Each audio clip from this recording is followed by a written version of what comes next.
Elodie de la société Live Support Distribution. Je suis aujourd'hui en présence de Patrick Vic, cofondateur de la société, et nous sommes à l'hôpital virtuel de Lorraine pour les journées de la simulation. Nous proposons des produits de la gamme, notamment Avekin, qui sont des prothèses de simulation hybrides, un produit tout nouveau qui nous vient des États-Unis. Nous proposons également les mannequins de la gamme Livecast. Ici, nous sommes sur de l'ultra-réalisme, l'objectif étant de créer de l'émotion chez l'apprenant.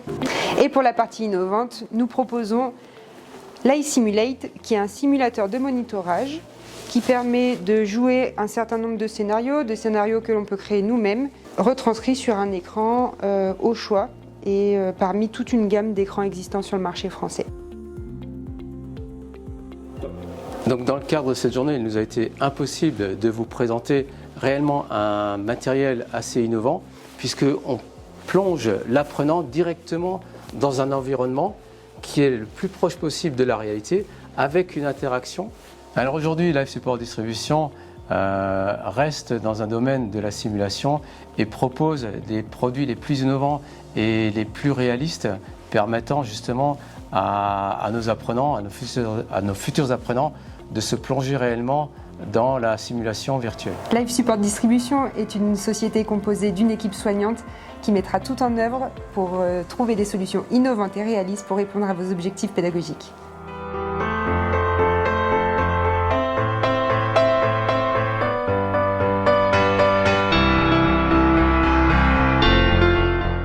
Bonjour, je m'appelle David Decour, je représente la société Medicalem et je suis présent pour les journées de la simulation médicale au QSIM. Donc aujourd'hui on est venu présenter des mannequins dits de haute fidélité ou plutôt de ultra haute fidélité, dans le sens où maintenant on est en capacité de faire des mannequins de simulation robotisés, de réanimation qui vont permettre d'utiliser du matériel réel médical, donc plus besoin de matériel simulé. On va pouvoir mettre en service de réanimation, intuber, mettre sur respirateur et pouvoir faire des formations vraiment très avancées qui n'étaient pas possibles avant. Donc ce type de mannequin, par exemple, ils vont avoir la détection automatique de la présence d'une personne, ils vont avoir le visage entièrement robotisé pour tout ce qui est communication non verbale, donc c'est important en pédiatrie de pouvoir déceler la peur, déceler la crainte sur un enfant. Donc ce type de mannequin va pouvoir le faire. On va pouvoir aussi aller assez loin dans le sens où on a des peaux qui saignent, on va avoir des capteurs de pression qui vont envoyer du sang quand on fait un drainage, ce type de choses. Avec ce type de mannequin, on va pouvoir avoir des fonctionnalités respiratoires assez avancées, comme du tirage là qu'on va voir ici. Et on va être en capacité, là on le voit, quand il y a un tirage, on voit le visage qui accompagne automatiquement ce tirage. Tout est corrélé, tout est lié en fait de manière à ce qu'il y ait un rendu et une immersion dans la simulation pour les apprenants qui soit vraiment avancée.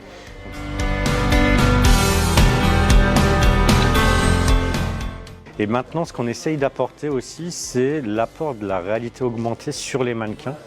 Donc, par exemple, sur un mannequin d'obstétrique de ce type, quand on va gérer un accouchement, les apprenants vont pouvoir mettre un casque de réalité augmentée, donc ça c'est des casques HoloLens, et on va pouvoir mettre 6 personnes autour du mannequin et les apprenants qui seront autour, qui ne seront pas forcément dans l'action sur le mannequin, mais vont pouvoir voir l'interaction que fait par exemple une procédure de Mac Roberts. On va voir les hanches bouger, on va voir le bébé pouvoir passer.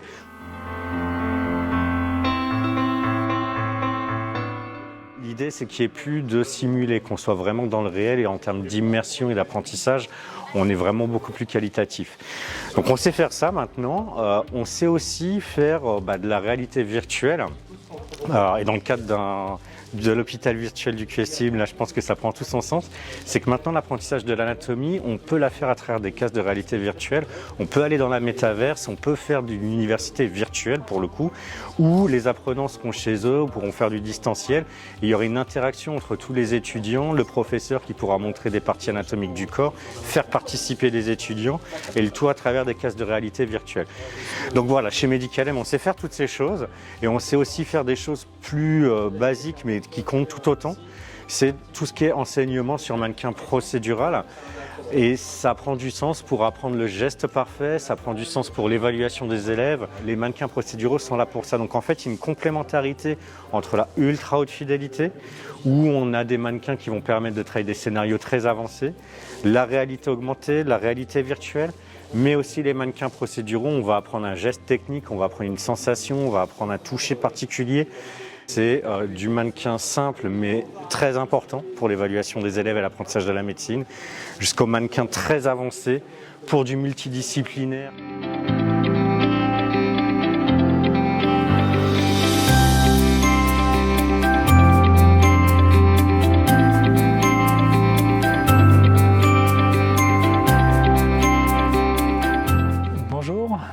Jonathan Ferrero, enchanté, je suis de la société Lærdal Medical. Donc Lærdal Medical, c'est une société norvégienne spécialisée dans tout ce qui va être solutions et produits pour améliorer les compétences des professionnels de santé.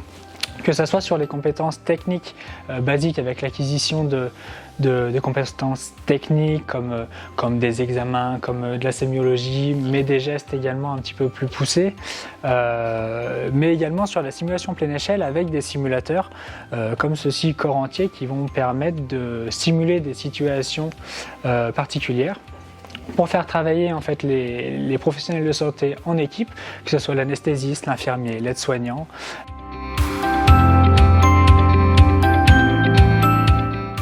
On travaille donc depuis un certain nombre d'années avec l'hôpital virtuel de Lorraine. On a la chance de les accompagner depuis le début avec un certain nombre de mannequins présents ici. Donc on a parlé des simulateurs procéduraux, des simulateurs pleine échelle. On va axer exactement, par exemple le développement sur les simulateurs numériques également.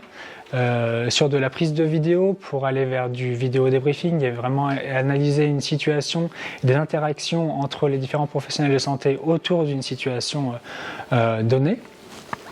On va également aller sur des choses très spécifiques telles que l'endovasculaire, sur de la chirurgie vasculaire, neurologique, radiologique, célioscopie.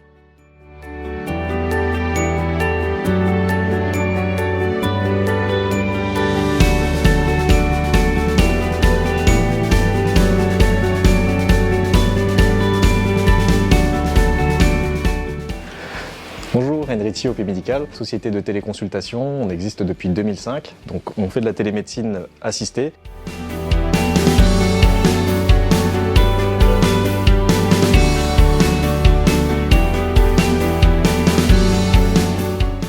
Concrètement, la téléconsultation, pour nous, elle est simple, elle doit être assistée. On souhaite que ce soit toujours utilisé et manipulé par un professionnel de santé. Le patient, quand il arrive, on ne souhaite pas qu'il se retrouve face à une console comme ça, à se demander ce qu'il doit faire. Il est accueilli par un infirmier qui prend une petite dizaine de minutes à prendre tout ce qui est constant, à demander en fait la raison de la venue, et à partir de ce moment-là, nous, on appelle le médecin. Le médecin, lui, quand il va entrer en téléconsultation, il va échanger directement avec le patient, et s'il a besoin d'aller plus loin dans la téléconsultation, il va avoir tout un panel d'outils connectés. Par exemple, le stéthoscope, s'il a besoin, lui, d'écouter le cœur, il va demander à l'assistant d'appuyer tout simplement sur un simple bouton et de faire les gestes d'auscultation. Il sera face à la caméra, il aura le visu sur le patient, il pourra écouter directement.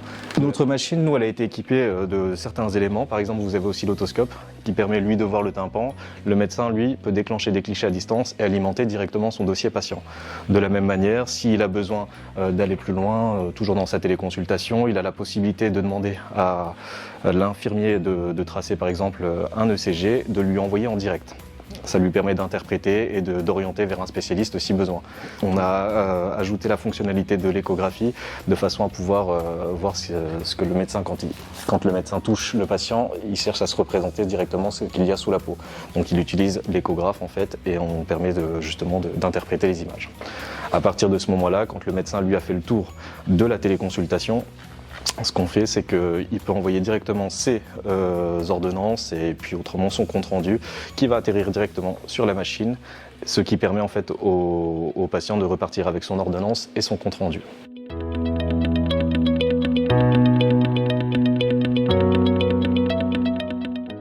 Ce à quoi on a pensé aussi, c'est la possibilité d'intégrer directement des spécialistes dans la boucle. C'est-à-dire qu'on va avoir le médecin présent. S'il a besoin d'un avis dermato, on peut faire rentrer le dermato aussi dans la session. C'est-à-dire que les trois vont échanger sur le cas clinique du patient et pouvoir prendre une décision en direct. Ça évite de prendre plusieurs rendez-vous et se passer peut-être aussi dans le temps. Donc,